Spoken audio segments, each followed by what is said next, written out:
Bon bah voilà, ça y est, je me lance dans ce truc un peu fou des 40 cols de l'Ain. 800 km à vélo, 4 jours à sillonner le département, en autonomie presque totale. Mais évidemment, rien ne va se passer comme prévu. Et le départ, c'est dans...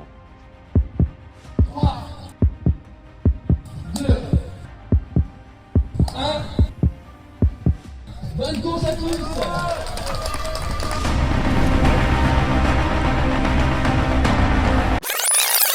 Avant de partir, on va quand même écouter Daniel, l'organisateur de la course. On va faire tout de suite un point météo. C'est pas beau demain et vendredi. On va être sur des températures de 6 à 8 degrés sur la journée. C'est un peu la cata au Grand Colombier, puisqu'ils annoncent moins à 2 degrés en journée et de la neige. Alors ça va pas tenir au sol, mais ils annoncent de la neige. Et le col Colombier, c'est une chose, mais après derrière vous avez la biche. Et c'est à peu près la même chose, voire en pire, parce qu'en plus ça souffle là-haut. Bref, vous l'aurez compris, à la difficulté du parcours vient s'ajouter la difficulté de la météo. Et là, ce n'est plus juste une question de performance, c'est une question de sécurité. Heureusement, l'organisation a assuré. Quasiment en temps réel, ils nous ont tenus informés de chaque changement. D'abord pour bloquer la course sur certaines plages horaires, puis pour supprimer certaines portions, et finalement pour remanier l'ensemble du parcours. Des décisions difficiles à prendre, mais nécessaires pour que l'épreuve puisse avoir lieu. Bon, là, bon, c'est neutralisé. Ouais, tu prends que des bonnes décisions, Pierre. Ah bon. Non, mais écoute, merci à toi. Donc jusqu'à demain matin, ouais. Mais sachant que c'est pas sûr que ça reparte non plus demain matin, je vais attendre les bulletins météo. Donc bon, bah, les trucs, c'est soit abandon, parce que ça devient une galère, enfin en termes d'organisation pour les gens, quoi. Ouais. Soit abandon, soit bon, bah, les gens motivés, ben ils peuvent revenir demain quand même. Enfin, de toute façon, je communique ce soir. Ah ouais. Ce soir, vous le saurez, quoi. Voilà, on a essayé de faire pour le mieux, comme on le fait depuis plusieurs jours maintenant. Mais sur ce, salut. Merci, à tout à l'heure. Partons pour une première journée à 140 km et 3000 mètres de dénivelé positif. Dans ce genre de course, il y a quelque chose dont on ne parle pas assez, le rapport au temps. Le premier jour, je pars motivé, c'est un nouveau défi, j'ai envie d'y être. Mais quand les heures commencent à s'accumuler seul, sous la pluie, un doute s'installe. Est-ce que je me suis vraiment rendu compte du chantier qui m'attend ? Le deuxième jour, c'est une autre histoire. 200 km déjà dans les jambes, toujours sous la pluie et encore quelques heures seul devant moi. Le moral touche le fond. L'envie d'abandonner, elle est là, bien présente. Il y a 2 minutes, j'étais sous la grêle, sous la pluie, frigorifié, congelé. J'en avais marre, j'avais envie d'abandonner, d'arrêter. Enfin, j'étais mal. Et là, je sais pas, il y a un rayon de soleil. Ça me réchauffe un peu les mains qui sont congelées. Et je me dis en fait que la course est cool, que les paysages sont magnifiques, que ça se passe bien. Enfin, j'ai profité de ce regain de forme pour m'arrêter, pour souffler un peu, pour manger. Et là, j'ai vu 3 coureurs en quête d'eau passer. Je n'étais plus seul. J'étais venu sur cette course pour trouver mes limites.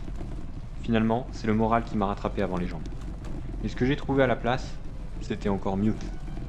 Regardez cette carte. Chaque point, c'est un concurrent. Chacun dans sa bulle, chacun dans sa concentration.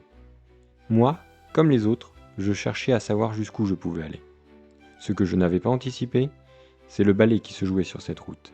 Ils se doublent, s'attendent et roulent ensemble.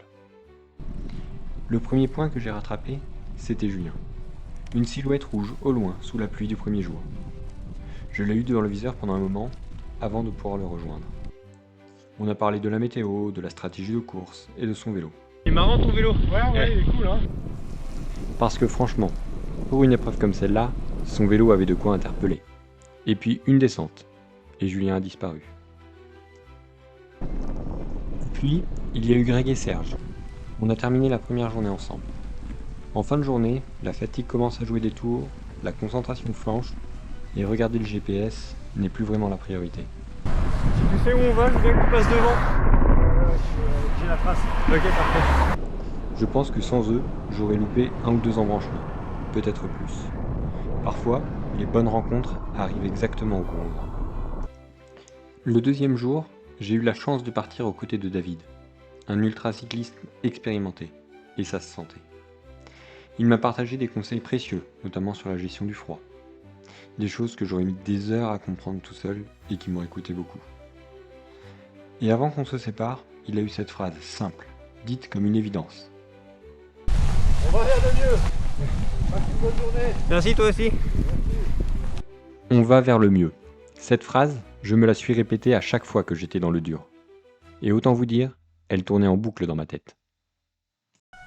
Après David, j'ai fait une autre rencontre, moins expérimentée en ultracyclisme et moins bavarde aussi. Un peu plus loin, une silhouette familière, Julien, toujours avec son drôle de vélo.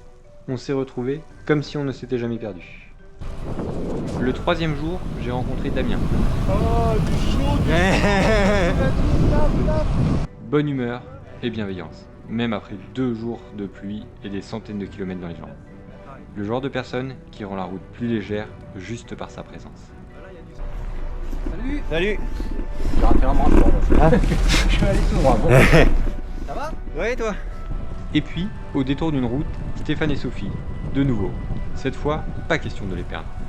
Je ne sais pas comment l'expliquer, mais les derniers kilomètres avec eux se sont passés différemment. Plus légers, on parlait, on rigolait, on oubliait presque qu'on était à plus de 500 km dans les jambes. C'est ça le truc avec les bonnes rencontres. Elles ne changent pas la route, elles changent la façon dont tu la vis. On terminera d'ailleurs la course ensemble. Dans ces aventures, il y a des gens dont on ne parle pas assez. Ceux qui rendent tout ça possible sans jamais rien demander. François et Dominique, je veux leur dire merci ici. Un soir, je rentre, épuisé, les vitesses de mon vélo ne passent plus. Et eux, sans hésiter, ils prennent le temps de le régler aux petits oignons. Ce geste m'a sauvé d'une grosse galère le lendemain. Et il m'a surtout fait du bien moralement. Dans ces moments-là, savoir que quelqu'un veille sur toi, ça change tout. Il y a Laura et Léandre, qui te demandent de garder le sourire, même quand c'est difficile. Il y a aussi les bénévoles, les organisateurs, ceux qui te tendent une gourde, qui t'encouragent, qui t'indiquent le chemin, qui te sourient au bord de la route mouillée à 6 h du matin. Et j'en passe. Ils ne mesurent peut-être pas à quel point ce sourire compte quand tu es à bout. Et puis, il y a ceux qui suivent de loin, mes amis, ma famille. Leurs messages reçus pendant la course, je ne répondais pas toujours, mais je les lisais et les relisais dans les moments difficiles. Je veux vous dire à tous à quel point je sais que ce n'est pas simple. C'est un travail de l'ombre, des sacrifices, des réveils aux aurores, des heures de trajet pour nous voir passer seulement quelques secondes, et parfois récupérer nos mauvaises humeurs, parce qu'on en a, et vous le savez. Mais sans vous, cette aventure serait complètement différente, moins belle, moins humaine. Alors vraiment, merci beaucoup. Daniel, l'organisateur, a écrit quelque chose dans son bilan qui résume mieux que moi ce que j'ai vécu sur cette route. Il dit que cette météo aura eu le mérite de créer des liens, une solidarité entre participants et bénévoles. Que c'est certainement ce qu'il espérait, que cet événement soit pour tous une aventure humaine. Je cherchais mes limites, j'ai trouvé des gens, il avait tout prévu.